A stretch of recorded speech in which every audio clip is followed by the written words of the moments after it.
Paul, I want to understand God, and I look at various religions. I have a scientific background, and when I see the monotheism of the Abrahamic religions, I begin to look at it, and then I see the Trinity uniquely in Christianity, and I'm a bit baffled that this concept of three in one or one in three is the very ground of being of the universe. And I really want to understand the deep meaning, metaphysics, reality, metaphor of what the Trinity is. Well, Trinity is a personal language about God.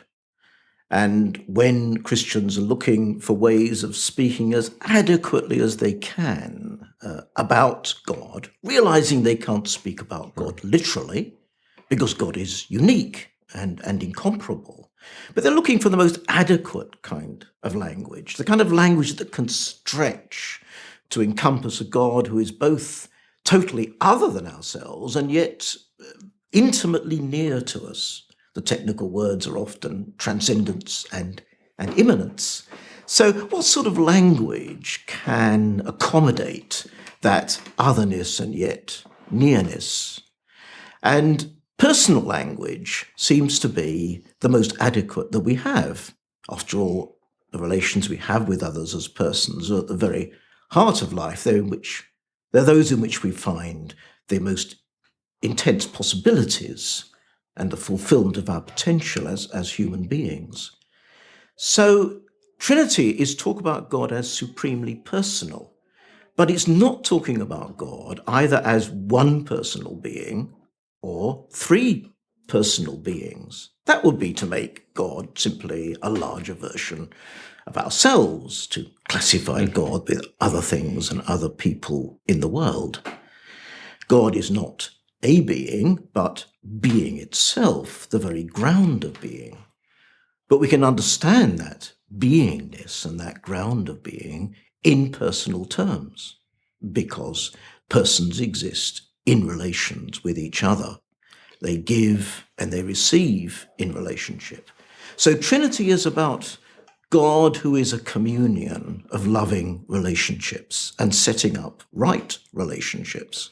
Okay, but this is not just metaphor. The Christian religion takes this quite literally, that there are three, I don't know what to call them, persons, center of activities, center of consciousness, individual entities within the one God, because Christians do say that they believe in one God, but we have these three poles, the language escapes me, to describe it.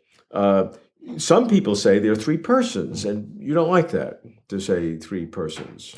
Well, the word that the early church fathers used when they began to think about God as Trinity was a Greek word, hypostasis. This actually means something like a distinct reality, something other from something else. And so they're using God, an other, and an other, and an other. They weren't thinking in the modern sense of a center of consciousness, but this was personal reality, personal otherness. Now, you see, here we're using a sort of language that, on the one hand, is saying something about God positively, but on the other hand, is refraining from talking about God in the way that we would talk about other persons in the world who are much more easy to classify. And so to talk of God as supremely personal and existing in relationships, but refraining from talking of God as either one personal being or three beings, is both at the same time to speak about God and at the same time to be humble in not speaking about God. Theologians often call this the positive way and the negative way together. So it's a way of speaking about this supreme mystery at the heart of life, the supreme good, while at the same time not being, as it were, too presumptuous in thinking that we can pin God down and classify God. So supremely personal reality, and yet not a person in the same way that we are, bounded, finite, with limits. There is an openness and expansiveness in these relations that we're talking about. It is, in fact, not an observational kind of language in which we say, this is what good looks like, but is, in fact, a participation kind of language in which we say, this is what it's like to engage in God. Sharing in these relationships is primarily like sharing in a relationship between a loving father who is sending out a son on mission into the world and into creation to fulfill the Father's purpose. And like a son responding in obedience and thanksgiving to a father, and like a spirit opening up this relation to new depths of relationship, but also to new possibilities in the future. And that's why Christians speak about God as Father, Son, and Holy Spirit. Though we could think of those relations too in other gender terms.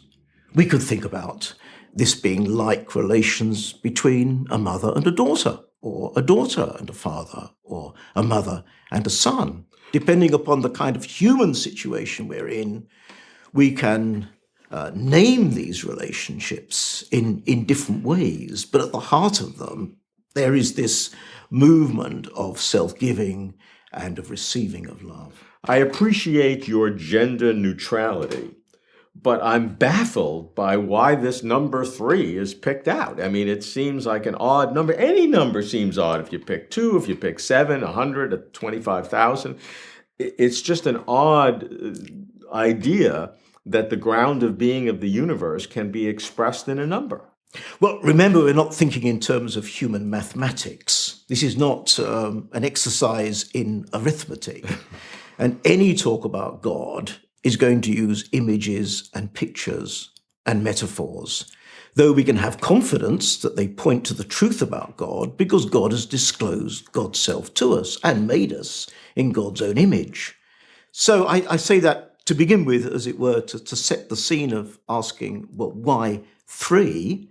Well, in a relationship, there is one who gives and one who receives. And the one who gives also receives from the one who is receiving. So there is a mutuality here between the two. And yet at the same time, there is a betweenness with these two, a depth of relationship.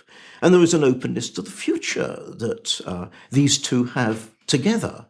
And so that's what I mean by 3, not adding up 3 items as if we have an arithmetical sum. 3 is something about the dynamic of a relationship.